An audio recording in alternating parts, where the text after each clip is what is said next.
함께 읽겠습니다. 그러자 예수께서 그들에게 말씀하셨습니다. 내가 바로 생명의 빵이다. 내게 오는 사람은 결코 배고프지 않고 나를 믿는 사람은 결코 목마르지 않을 것이다. 그러나 내가 이미 말한 대로 너희는 나를 보고도 여전히 믿지 않는구나. 아버지께서 내게 주신 사람들은 모두 다 내게 올 것이요. 또 내게로 나오는 사람은 내가 결코 내쫓지 않을 것이다. 내가 하늘에서 내려온 것은 내 뜻이 아니라 나를 보내신 하나님의 뜻을 이루려는 것이기 때문이다. 나를 보내신 분의 뜻은 그분이 내게 주신 모든 사람들 중 한 사람도 잃지 않고 마지막 날에 그들을 다시 살리는 것이다. 내 아버지의 뜻은 아들을 보고 믿는 사람마다 영생을 얻게 하시는 것이니 내가 마지막 날에 그들을 다시 살릴 것이다. 이 말씀에 유대 사람들이 수군거리기 시작했습니다. 예수께서 나는 하늘에서 내려온 빵이다 라고 말씀하셨기 때문입니다. 아멘. 네, 오늘은 요한복음 6장 35절에서 41절 말씀으로 생명의 빵 예수 그리스도라는 제목으로 말씀을 나누고자 합니다. 새해를 시작하고 한 달이 지났습니다. 이제 2월 1일 첫 날인데요. 믿음의 경주를 인내함으로 잘 달려가고 계십니까? 아멘. 네. 제가 설교하는 날 몇 주간 동안은 우리의 표대가 되시는 예수님이 누구신가라는 제목으로 말씀을 나누겠습니다. 요한복음에는 예수님이 나는 무엇이다 라고 7가지 자기 선언을 하십니다. 그것을 헬라어로 에고 에임이라고 합니다. 하나님은 구약에서도 모세에게 나는 스스로 있는 자이니라 라고 하시면서 자신의 신성을 드러내셨습니다. 요한복음에 보면 예수님은 나는 생명의 빵이다. 나는 세상의 빛이다. 나는 양의 문이다. 나는 선한 목자다. 나는 부활이요 생명이다. 나는 길이요 진리요 생명이다. 나는 참 포도나무다 라고 하시면서 자신의 신성을 드러내십니다. 오늘은 첫 번째로 나는 생명의 빵이다 라고 말씀하신 예수님의 말씀을 깊이 또 들여다보도록 하겠습니다. 사람은 육체를 가진 존재이기 때문에 매일 먹어야 삽니다. 그런데 음식이 우리 인생의 전부가 될 때 문제가 생기기 시작합니다. 아무리 먹어도 먹기 위해 벌어도 그리고 배를 채워도 우리 안에는 공허함과 허기가 남습니다. 그래서 또 먹고 또 벌고 또 배를 불리게 되죠. 음식만 먹습니까? 돈도 먹고 사랑도 먹고 당근도 먹고 핸드폰도 먹고 우리가 공허함을 채우기 위해서 많은 것을 먹고 계시지 않습니까? 사람은 누구나 사랑받고 싶어하고 이해받고 싶어하고 인정받고 싶어합니다. 그래서 사람으로부터 그것을 받지 못할 때 우리는 관계가 깨어지고 사랑받지 못할 때 마음이 흔들리고 삶의 의미도 흔들리게 됩니다. 돈을 아무리 벌어도 더 벌고 싶고 아무리 많이 가져도 더 갖고 싶어 하는 게 사람의 마음입니다. 이 세상에 사람의 만족을 채워줄 수 있는 완전한 양식은 없습니다. 하지만 오늘 본문 말씀 읽었던 35절에는 예수님께서 분명하게 말씀하십니다. 내가 바로 생명의 빵이다. 내게 오는 사람은 결코 배고프지 않고 나를 믿는 사람은 결코 목마르지 않을 것이다. 오늘 말씀을 통해 우리도 생명의 빵 예수 그리스도를 매일 먹음으로 우리가 세상의 염려를 이기고 주님과 동행하면서 매일 믿음의 경주를 달려나가는 여러분이 되시길 소망합니다. 오늘 요한복음에는 6장 말씀이 길게 있는데요. 그 말씀에서 3가지 빵의 종류가 나옵니다. 첫 번째는 보리빵, 두 번째는 만나, 세 번째는 하늘에서 내려온 생명의 빵입니다. 6장에 보면 예수님이 네 번째 기적을 일으키시는데 바로 오병이어의 기적입니다. 그 기적에서 보리빵이 나오죠. 보리빵은 한 소년이 가져온 음식입니다. 그 당시에 유대 사회에서는 밀은 아주 귀했지만 보리는 아주 흔하고 천했습니다. 그래서 주로 가난한 서민이나 가축의 사료로 사용되었습니다. 근데 이 보리빵은 사람에게 육신의 배고픔을 해결해주는 잠시 필요한 양식이기도 했습니다. 이 오병이어의 기적을 일으킬 때 있었던 사람들은 예수님께서 기적을 일으키신 직후에 어떻게 합니까? 예수님을 임금으로 삼으려고 합니다. 왜냐하면 자신들이 필요로 했던 음식을 5,000명이나 넘고도 남을 수 있도록 기적을 일으키셨기 때문입니다. 이 사람만 쫓아다니면 그들의 육신의 필요를 얼마든지 채울 수 있다고 생각했기 때문입니다. 그들은 이 예수님이 자신들에게 현실적으로 절박한 그러한 문제를 해결해 줄 것이라고 생각했습니다. 그리고 이 당시에 유대 민족들은 로마로부터 강압적인 압력과 그리고 통제를 받고 있었습니다. 무거운 세금을 내야 됐고 기근으로 가난에 시달렸습니다. 이 예수님이 구약에서 오실 것이라고 예언했던 바로 메시아라고 생각했습니다. 그래서 그들을 로마의 압제로부터 해방시켜줄 메시아로 생각했습니다. 그런데 예수님은 이 사람들에게 오병이어의 기적을 일으키신 이유가 있었습니다. 그것은 무엇이냐면 앞으로 새롭게 그들에게 펼쳐질 새로운 출애굽을 보여주시기 위한 것이었습니다.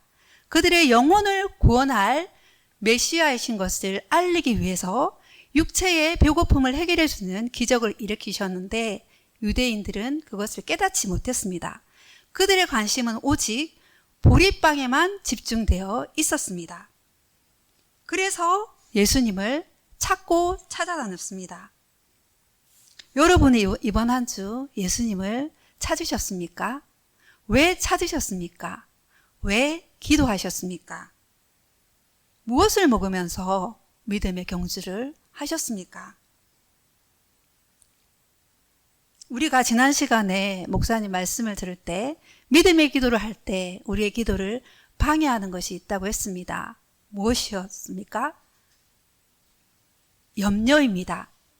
우리는 하나님 한 분보다 내가 원하는 것을 더 신경 쓰고 집착하고 원해서 마음이 흔들리는 것입니다. 이 염려를 먹고 삽니다. 얼마나 많은 염려를 먹고 삽니까? 그래서 이 염려를 해결하기 위해서 우리는 양식을 찾아서 헤맵니다.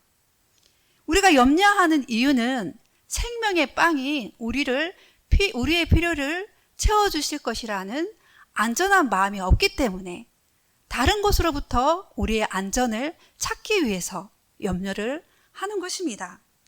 예수님은 6장 30절 32절에서 이렇게 말씀하십니다.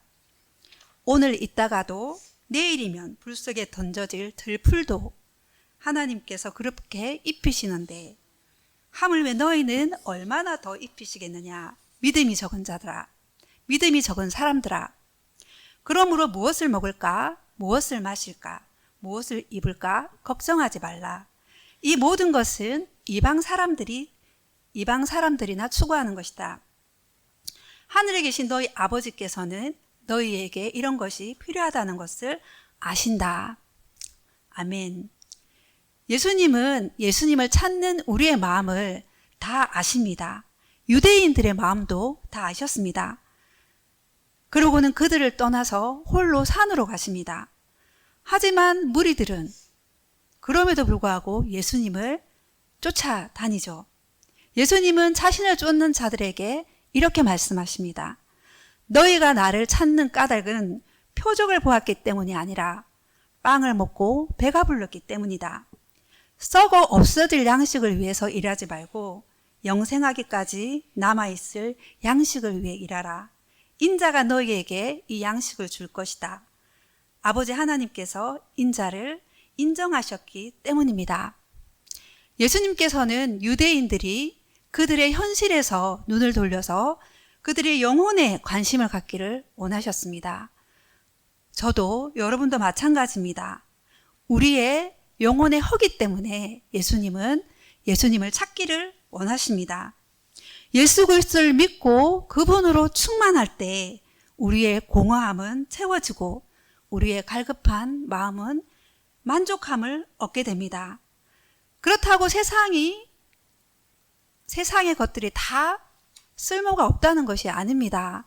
우리는 먹고 마시고 일하고 벌고 우리가 양식을 취할 때 이것이 우리를 어디로 인도하고 있는지 우리 삶을 돌아보고 질문해야 합니다. 우리는 영생하기까지 남아있을 양식을 위해 일해야 하는 사람들이기 때문입니다. 유대인들은 이 예수님의 마음을 이해하지 못했어요. 그래서 예수님을 믿는 것 외에 또 다른 것을 보여달라고 합니다.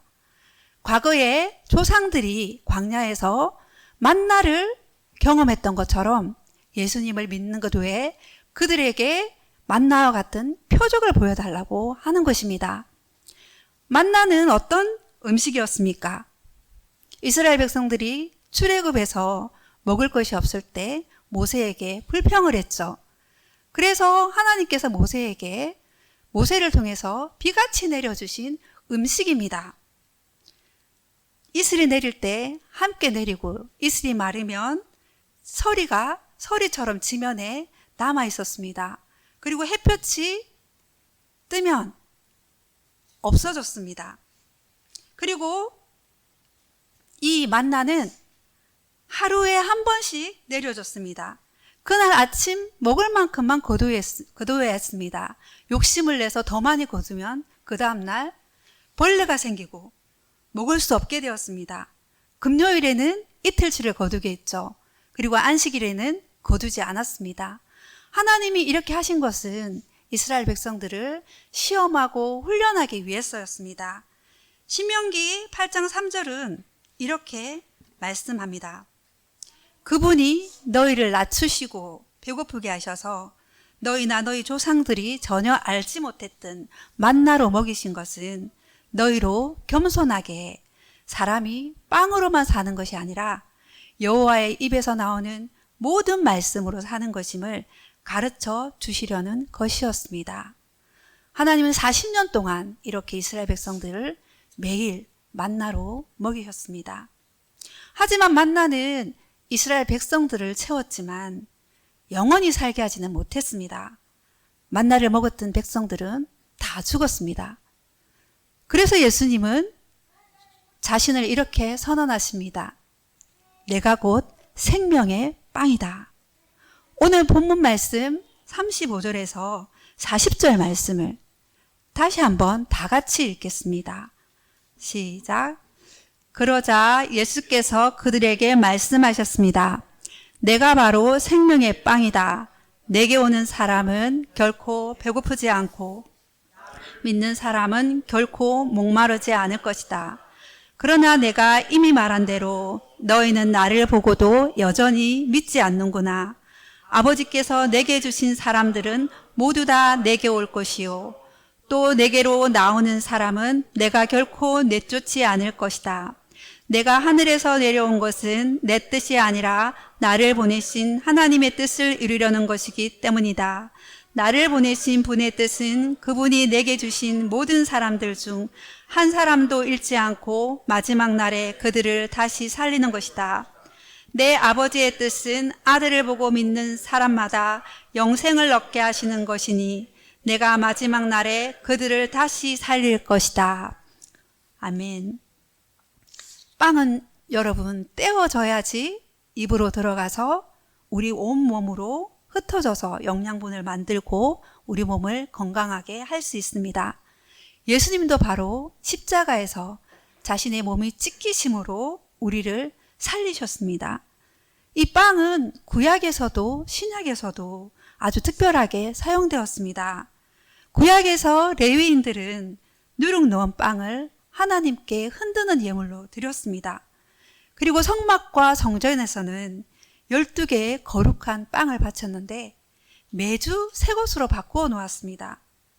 이 거룩한 빵은 늘 하나님 앞에 두게 했습니다. 이렇게 하는 것은 하나님께서 이스라엘의 12지파와 항상 함께 한다는 것을 상징했습니다. 신약에서는 어떻습니까? 오병이어의 기적을 일으키실 때도 빵을 사용하셨고, 그리고 예수님은 자신을 참된 빵, 생명의 빵이라고 하셨습니다. 그리고 성만찬을 하실 때도 빵을 떼면서 자신의 몸이라고 하셨습니다. 이렇게 예수님께서 자신의 가리켜 생명의 빵이라고 하신 의미는 무엇일까요?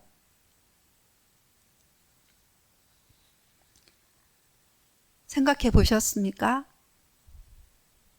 바로 만나의 실체라는 것입니다. 구약에서 만나는 모세를 통해서 하나님이 주신 것입니다. 모세가 준 것이 아니라 모세를 통해서 하나님이 내려주신 것입니다. 하지만 예수님은 하늘에서 내려온 생명의 빵이라고 하셨습니다. 예수님이 친히 자신을 희생하셔서 하늘에서 내려진 희생의 빵 그 자체라는 것입니다.